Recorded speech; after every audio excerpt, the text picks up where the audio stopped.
کہ ایمان اور اعمال صالحہ کی کوئی ضرورت نہیں، بلکہ اس کی کامرانی، اس کی کامیابی فطری ہے، خود اس کا کمال ہے اور یہ ہمیشہ اس کو خوش رکھ سکتا ہے۔ حضرات محترم، ادھر اس کے دوسرے ساتھی کو ایمان و یقین کی دولت ملی تھی، اسے اللہ تعالیٰ کی ذات و صفات کی معرفت حاصل تھی۔ وہ بخوبی اس بات کا علم رکھتا تھا کہ کائنات میں صرف ایک ہی تصرف کرنے والا ہے، وہ اللہ ہے، وہی سارے اسباب کا پیدا کرنے والا ہے، وہ جب چاہے حالات کو ادھر سے ادھر کر سکتا ہے، وہ قادر مطلق ہے۔ اس لیے اس نے اپنے دولت مند دوست کی اس بات پر اعتراض کیا، اس کی مادی اور غیر ایمانی سوچ کی مخالفت بھی کی۔ چنانچہ سورہ کہف میں اللہ رب العزت نے اس کے آگے گیا ذکر فرمایا اور فرمایا کہ دوران گفتگو اس کے مومن دوست نے اس سے کہا کہ کیا تو نے اس ذات کا انکار کیا جس نے تجھے مٹی سے پیدا کیا، پھر نطفے سے تجھے مکمل آدمی بنایا۔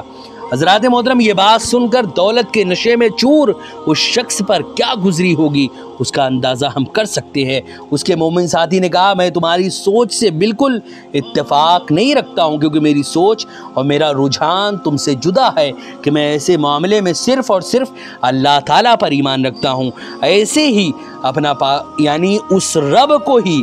ایسے ہی میرا عقیدہ ہے اور اس رب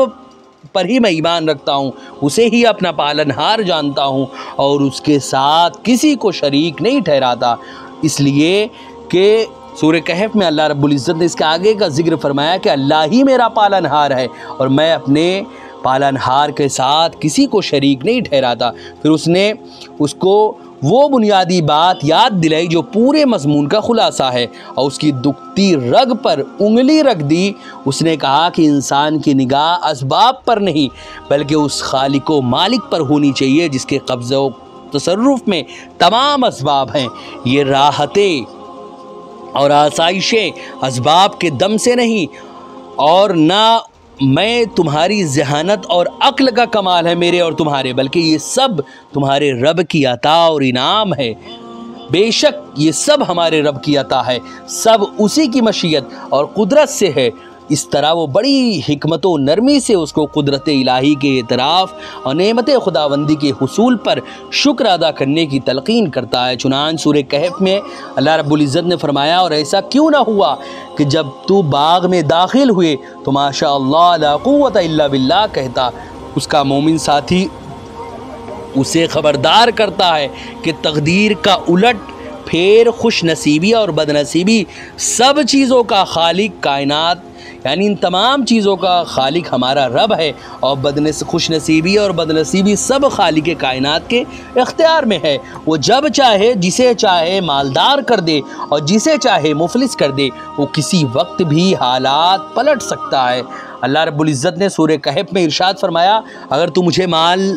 اور اولاد کے اعتبار سے کم دیکھتا ہے تو تعجب نہیں کہ میرا رب تیرے باغ سے بہتر کوئی چیز مجھے عطا کرے اور تیرے باغ پر آسمانی عذاب نازل کر دے، پھر یہ ہرا بھرا باغ ایک چٹیل میدان ہو جائے یا اس کا پانی زمین میں ایسا غائب ہو جائے کہ تو اس کو تلاش نہ کر سکے۔ حضرات محترم، بالآخر یہی ہوا، زبردست آندھی آئی اور دیکھتے ہی دیکھتے اس کا ہرا بھرا باغ پل بھر میں چٹیل میدان بن گیا۔ تب اس گھمنڈی شخص کو ہوش آیا۔ قرآن کریم میں ہے،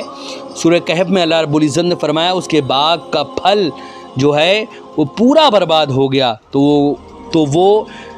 کف افسوس ملنے لگا اس سرمایہ کے نقصان پر جو اس نے باغ کے اوپر خرچ کیا تھا، وہ بالکل برباد ہو چکا تھا۔ چنانچہ حسرت سے وہ کہنے لگا کہ کاش میں نے کسی کو اپنے رب کا شریک نہ بنایا ہوتا، نعوذ باللہ من ذالک دائما ابدا۔ حاصل کلام یہ کہ قرآن کریم کے اس واقعے سے ہمیں دو طرح کی فکر اور سوچ ملتی ہے، ایک ایمانی جو بندہ مومن کی پہچان ہوتی ہے، اور ایک مادی جو نفس پرست اور دنیا پرست کی علامت ہوتی ہے۔ اب جو شخص خدا پرست ہوگا وہ ایسے موقع سے مومنانہ طرز فکر اپنائے گا، اور جو شخص ہوس پرست اور دنیا دار ہوگا وہ مادیت میں گم ہو کر اپنی آخرت خراب کرے گا۔ اللہ تعالی ہم سب کو ایمانی اور روحانی فکر سے سرفراز فرمائے اور اپنی معرفت کا نور ہم سب کو عطا فرمائے۔ حضرات محترم، سب سے پہلی بات یہ ذہن و دماغ میں ہمیں بٹھانا چاہیے کہ کہ ہم سب کو پالنے والا، ہم سب کو رزق دینے والا ہمارا رب ہے۔ ہمارا رب ہے تو اپنے رب کا نعمتوں پر شکر کرے، کیونکہ اگر کوئی انسان اپنے رب کی دی ہوئی نعمتوں کا شکر ادا کرتا ہے تو اللہ رب العزت اس کی نعمتوں میں اور اضافہ فرما دیتا ہے۔ لیکن اگر کوئی انسان ایسا ہے جو اپنے رب کی دی ہوئی نعمتوں کا شکر نہ کر کے بلکہ ناشکری کرتا ہے تو جو اللہ رب العزت نے اس کو نعمتیں دی ہیں، اللہ رب العزت اس نعمت کو بھی اس سے چھین لیتا ہے۔ لہٰذا ہمیں چاہیے کہ اللہ کی ہر نعمت پر ہم شکر ادا کرے۔ لیکن اب سوال یہ اٹھتا ہے کہ اگر ایک انسان ہے، اس کو بہت ساری نعمتیں اللہ رب العزت نے دی ہیں، تو پتہ کیسے چلے گا کہ وہ اللہ رب العزت کی عطا ہے یا پھر اس کے لیے ڈھیل ہے، جیسے کہ فرعون کے ساتھ معاملہ تھا؟ تو اس کا سادہ سا جواب یہ ہے کہ اگر کوئی انسان گنہگار ہونے کے باوجود بھی خوب ساری نعمتیں اور خوب سارے عظمتیں اس کو ملی ہوئی ہیں تو دو صورتیں ہیں۔ اگر وہ گنہگار ہے تو یہ اللہ رب العزت کی جانب سے اس کے لیے ڈھیل ہے، کیونکہ اللہ نے فرعون کو بھی مال و دولت دیا تھا، اللہ نے شداد کو بھی دیا تھا، اللہ نے اس کے علاوہ نمرود اور ایسے بہت سارے ظالم و جابر لوگ جو گزرے ان سب کو مال و دولت دیا تھا، لیکن یہ مال و دولت صرف اور صرف آزمائش اور ڈھیل کے طور پر تھا۔ لیکن اگر کوئی انسان کو نعمتیں نہیں ملی، یعنی نعمتیں ملی ہیں اور وہ اللہ تعالیٰ کا شکر بھی ادا کر رہا ہے اور نیک بھی ہے، تو یہ اللہ تعالیٰ کی نعمت ہے۔ لیکن اب صورت یہ ہے کہ اگر کسی کو نعمت نہیں ملی تو اس کی بھی دو صورت ہے۔ اگر وہ انسان نیک ہے پھر بھی اس کو نعمتیں نہیں ملی، غریب ہے، اس کے مطلب اس کا کچھ بھی خرچ نہیں پورا ہو پا رہا، گھر کے اخراجات نہیں پورا ہو پا رہے، اور وہ انسان گناہوں میں ملوث بھی رہتا ہے، تو یہ کوئی آزمائش نہیں بلکہ یہ عذاب ہے اللہ رب العزت کا۔ لیکن اگر وہ اس کو نعمتیں نہیں ملی لیکن وہ نیک ہے، اللہ رب العزت کی فرما برداری کرتا ہے، اللہ رب العزت کے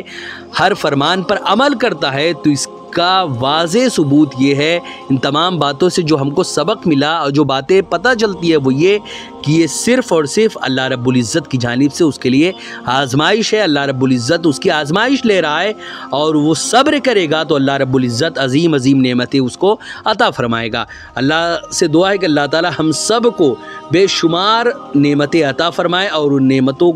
پر شکر ادا کرنے کی بھی توفیق عطا فرمائے، آمین یا رب العالمین بوسیلۃ سید المرسلین۔ ویڈیو پسند آئے تو ویڈیو کو لائک کریں، شیئر کریں، اور اگر ہمارے چینل پر نئے آئے ہوں تو اسے ضرور سبسکرائب کر کے بیل آئیکن کو بھی ضرور دبائیں تاکہ اس طرح کی تمام انفارمیٹیو ویڈیوز آپ تک ضرور پہنچے۔ آپ سے گزارش ہے کہ ہمارے چینل پر جتنے بھی ویڈیوز ہیں آپ خود بھی دیکھیں، اپنے دوستوں، احباب، رشتہ دار اور ملنے جلنے والوں کو بھی ضرور شیئر کریں تاکہ ثواب جاریہ کی صورت میں قیامت تک آپ کو اس کا ثواب ملتا رہے۔ السلام علیکم ورحمۃ اللہ وبرکاتہ۔